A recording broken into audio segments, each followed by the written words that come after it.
Co-powered by Techno। Beirut में एक बार फिर से आईडीएफ की ओर से भीषण बमबारी की गई है। बेरूत में कई जगहों पर पिन पॉइंट अटैक की खबर हमें मिल रही है। इस हमले के बाद बेरूत में बहुत बड़ी तबाही मची है। इजराइल के नए हमले में 7 लोगों की मौत की खबर भी सामने आ रही है। तो इस वक्त की बड़ी खबर आपके सामने हम रख रहे हैं, जहां बेरूत में फिर से आईडीएफ की ओर से भीषण बमबारी की गई है। बेरूत में कई जगहों पर पिन पॉइंट अटैक किए गए हैं। इस हमलों के बाद बेरूत में बहुत बड़े स्तर पर तबाही की जानकारी हमें मिल रही है। इजराइल के नए हमले में 7 लोगों की मौत हो चुकी है। ये तस्वीरें आप देखिए उसी हमले से जुड़ी हुई, जहां बेरूत में आईडीएफ ने बड़े स्तर पर हमलों को अंजाम दिया है और इन हमलों में 7 लोगों की मौत हो चुकी है। तबाही की ये लेटेस्ट तस्वीरें आपके सामने हम रख रहे हैं। कितने बड़े स्तर पर यहाँ जोरदार हमला बोला गया और इन हमलों में 7 लोगों की मौत हो गई।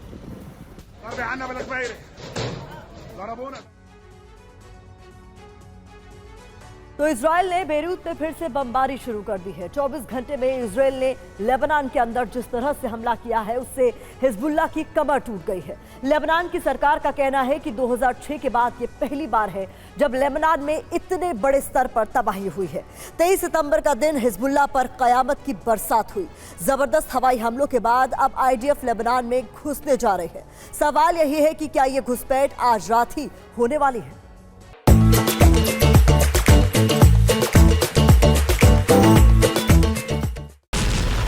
तेईस सितंबर 2024 ये तारीख लेबनान के लिए बहुत ही घातक साबित हुई।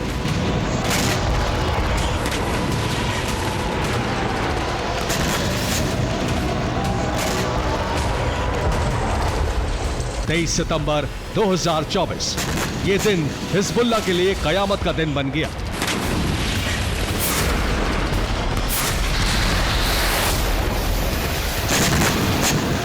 इजराइल ने लेबनान में बहुत बड़ा हवाई सैन्य अभियान चलाया। बेरूत के साथ पूरे दक्षिणी लेबनान में विनाश की भयावह बरसात हो गई।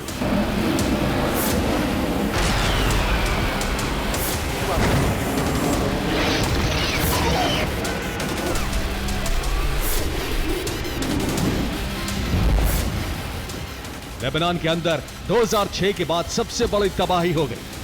इजराइल ने ऐसा हमला किया जिसकी कल्पना ना तो हिजबुल्लाह ने की थी और ना ही लेबनान ने।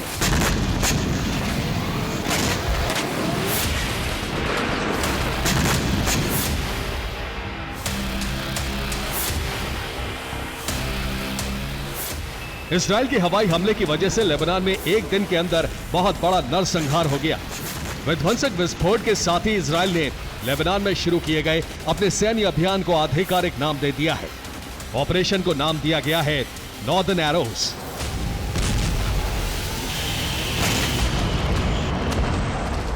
इस ऑपरेशन का मकसद है उत्तरी इजराइल की रक्षा, उत्तरी इजराइल के शहरों को हिजबुल्लाह और उसके हमलों से मुक्त करवाना।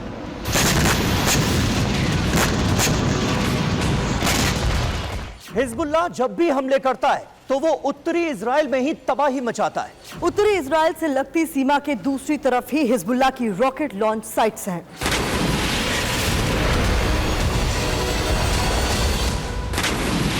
इन्हीं लॉन्च पैड से ही हिजबुल्लाह रॉकेट फायर करता है। यही वजह है कि ऑपरेशन नॉर्दर्न एरोज के तहत हिजबुल्लाह और उसकी सैन्य शक्ति को तहस नहस किया जा रहा है, ताकि उत्तरी इजराइल पर मंडरा रहे विनाश के बड़े खतरे को हमेशा हमेशा के लिए खत्म किया जा सके।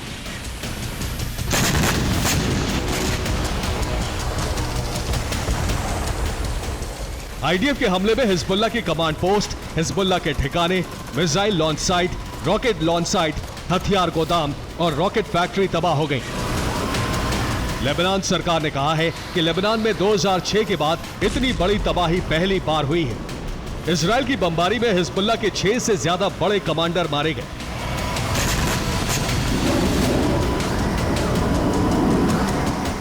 हमले में हिजबुल्लाह के दक्षिणी कमांड के चीफ अली कराकी के भी मारे जाने की रिपोर्ट है। अली कराकी हिजबुल्लाह में 3रे नंबर का कमांडर था।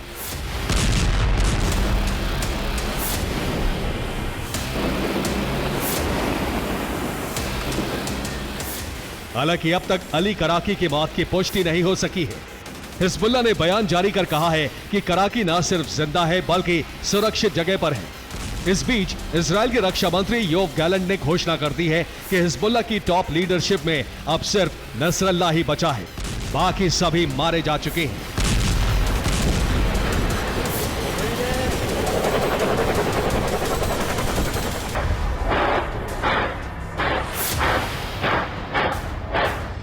इजरायली सेना ने बयान जारी कर कहा है कि उसने हिजबुल्लाह के 50% रॉकेट और मिसाइलों का खात्मा कर दिया है। लेबनान में महाविनाश को लेकर जो आंकड़ा आया है वो दहला देने वाला है।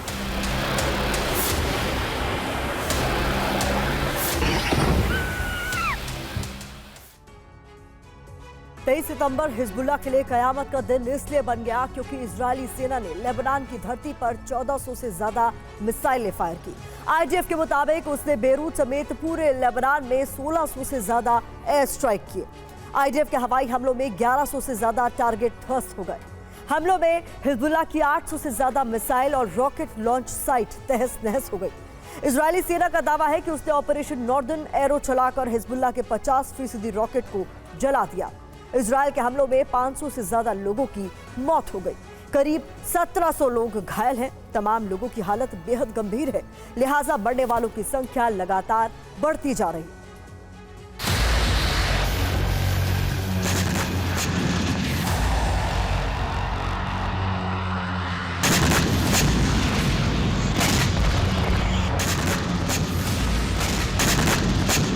लेबनान में ये तबाही की शुरुआत भर है। आईडीएफ ने बयान जारी कर कहा है कि वो अब अगले चरण की तैयारी कर रही है। इस चरण में हिजबुल्लाह को पूरी तरह से समाप्त करने की तैयारी है।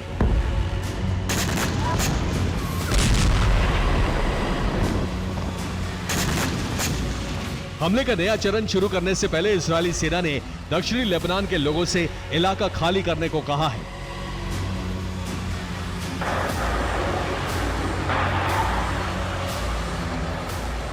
दक्षिणी लेबनान के लोगों को 80,000 ऑटोमेटेड कॉल भेजकर सुरक्षित जगहों पर जाने को कहा गया है। इसके अलावा इजरायली एयरफोर्स ने आसमान से पर्चियां गिराकर लोगों को दक्षिणी लेबनान छोड़ने को कहा है। आईडीएफ के अल्टीमेटम के बाद दक्षिणी लेबनान से लाखों की तादाद में पलायन शुरू हो गया है। पलायन की वजह से हाईवे पर जबरदस्त जाम लग रहा है।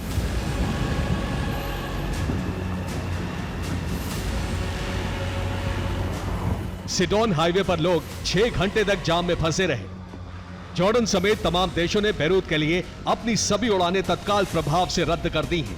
लेबनान में अगले आदेश तक स्कूल, कॉलेज और यूनिवर्सिटी बंद कर दी गई हैं। लेबनान में बड़े हमले की तैयारी के बीच इजरायल के प्रधानमंत्री बेंजामिन नेतन्याहू ने कहा है कि ये जंग लेबनान के लोगों से नहीं बल्कि हिजबुल्लाह से है।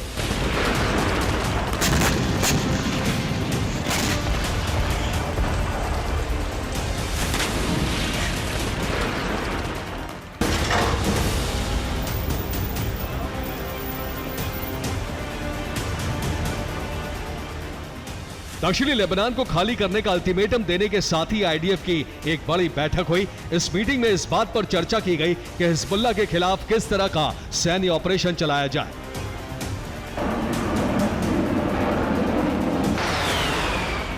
कई वॉर कमांडर्स ने लेबनान में गाजा की तरह ही भीषण बमबारी के साथ साथ ग्राउंड ऑपरेशन भी शुरू करने पर जोर दिया। कुछ ने कहा कि हिजबुल्लाह के साथ साथ लेबनान पर भी हमला करना चाहिए।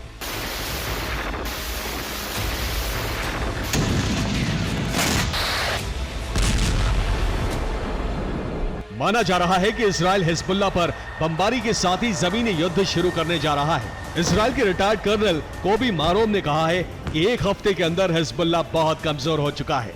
इजरायल को इसका फायदा उठाना चाहिए। आईडीएफ लेबनान में जल्द से जल्द ग्राउंड ऑपरेशन शुरू करे। नसरल्लाह इस वक्त अकेला है, इसलिए सबसे पहले उसका खात्मा होना चाहिए। उसके बाद हिजबुल्लाह के पूरे नेटवर्क को ध्वस्त करे।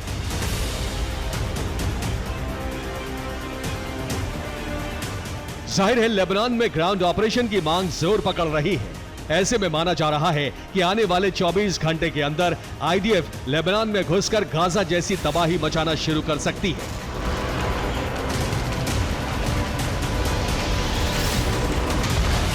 इसका मतलब यह हुआ कि विनाश का बहुत बड़ा दरवाजा खुलने जा रहा है। Bureau report, TV9 Bharatvarsh.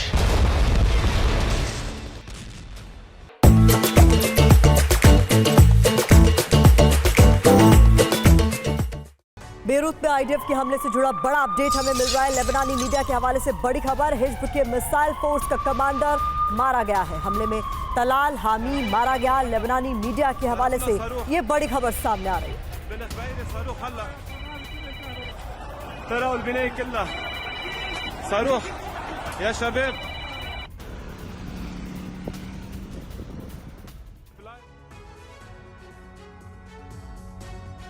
Israel पर हिजबुल्लाह के हमले बीते 72 घंटों से जारी हैं।